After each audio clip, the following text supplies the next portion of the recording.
du ko ma to amako ne be so ya ko ma amako ne be nangan ko ma amako ne phaya ko be ako be mai ma be yaw ja ko ma amako ne phaya ko be ako me lo asana ri pi la le no so ro di ni atu chou a piမှတ်ရမယ်ဥစ္စာကလူဘဝမှာအားကိုးရကဖျားဖြစ်တယ်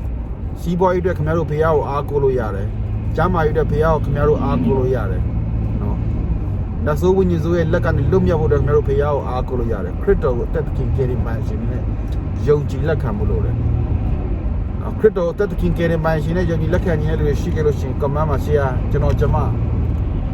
ခရစ်တော်တက်သခင်ကယ်တင်ပါရှင်နဲ့ယုံကြည်လက်ခံမယ်နော်လူရှိသူရှိမှာယေရှုခရစ်တော်ကငါဖျားဆိုပြီးတော့ဝါကြွားဝမ်းမြောက်စွာဖြစ်ဝင်ခံခြင်းနဲ့ကွာရေနဲ့နှချင်းခံမှာကွာနော်ရေနဲ့နှချင်းခံဆိုတဲ့အတိတ်ပဲကဘာလဲဆိုလို့ရှိရင်ရေကိုမြုပ်တဲ့အခါမှာလူဟောင်းတည်သွားပြီဆိုတဲ့ပုံအောင်ဆောင်တယ်ဘဝဟောင်းတည်သွားပြီရေတွေကနေပြန်ပြီးတော့ထွက်တဲ့အခါမှာဘာကိုပုံဆောင်လဲဆိုလို့ရှိရင်ဘဝတည်နဲ့ပြန်ပြီးတော့တက်ရှင်ပြီးဆိုတာပုံစံတယ်အဲ့ဒါကြောင့်ရေနှချင်းခံတာဖြစ်တယ်ရေမှာတကိုးရှိလို့မဟုတ်ဘူး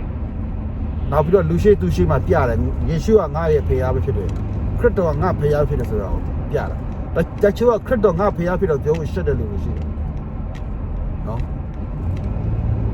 ဆိုတော့ခရစ်တော်ငါဖခင်ဖြစ်တယ်ဆိုတဲ့ဥစ္စာဘာမှရှက်စရာမရှိခရစ်တော်မရှိတာကရှက်ဖို့ကောင်းတာခရစ်တော်ရှိတဲ့ဥစ္စာကဂုဏ်ယူဝါကြွားစရာဖြစ်တယ်ဒါကြောင့်မလို့ဒီမှာနားထောင်ချစ်တော်ညီကောင်မတွေခရစ်တော်ကိုတက်သခင်ကယ်တင်ပိုင်ခြင်းနဲ့ယုံကြည်လက်ခံခြင်းခင်ဗျားတို့ဘဝမှာပြောင်းလဲမယ်နော်ကျွန်တော်တို့လည်းထုံပြီးလက်ကောင်းမယ်ကျွန်တော်တို့ကအပေါ်စီးကနေစကားပြောတာမဟုတ်ကျွန်တော်တို့အောက်ခြေကနေလာတဲ့လူတွေကျွန်တော်တို့ထမင်းစားတဲ့အခါမှာလည်းမိဘတွေကအရင်တော့ဆိုလို့ရှိရင်တစ်တုံးနှစ်တုံးအဲ့လိုမျိုးဟိုဘဲဥဆိုတယောက်တစ်ချမ်းစီစားပိုပြီးတော့မစားရဘူးနော်အခုခရစ်တော်တည်လာပြီးတဲ့မှာဘဲဥအကက်လိုက်စားလို့ရတယ်နောက်ဆုံးအစားလွန်ပြီးတော့ဟိုစားကျမ်းမာရေးချိုးတယ်လာမှာတော့မကြောက်ရတယ်restaurant ကြိုက်တဲ့ restaurant နေတိုင်းစားလို့ရတယ်နော်ဆိုတော့ဒီမှာနားထောင်တဲ့ချစ်တော်ညီကောင်မတို့ဒါကြောင့်မလို့ကျွန်တော်တို့ကခင်ဗျားတို့ကောင်းရာမွန်ရာလမ်းကိုပြနေတာဖြစ်တယ်နော်နိဗ္ဗာန်သွားရာလမ်းကြောင်းကိုပြနေတာဖြစ်တယ်အဲကြောင့်ယေရှုခရစ်တော်ကိုယုံကြည်ပါမြည်စမ်းကြည်ပါယုံကြည်ပါခင်ဗျားတို့အစီအပြေပဲအခုခင်ဗျားတို့မှာနာမည်ကြီးနေတဲ့အဆိုတော်ကြီးချစ်စမ်းမောင်နော်ဆိုလို့ရှိရင်တောသားလေးกว่าနော်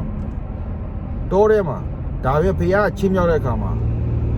rock star ဖြစ်နေတယ်သူမှဟိုစား talent နေနေနော်အများကြီးပဲအဲ့ဒါမျိုးတွေကျွန်တော်ပြောပြမယ်ဆိုလို့ရှိရင်အများကြီးပဲနော်အားလုံးလည်းတွေ့တယ်ကြားနေကြမြင်နေရမှာတက်တည်တွေလည်းအများကြီးရှိတယ်အဲ့လို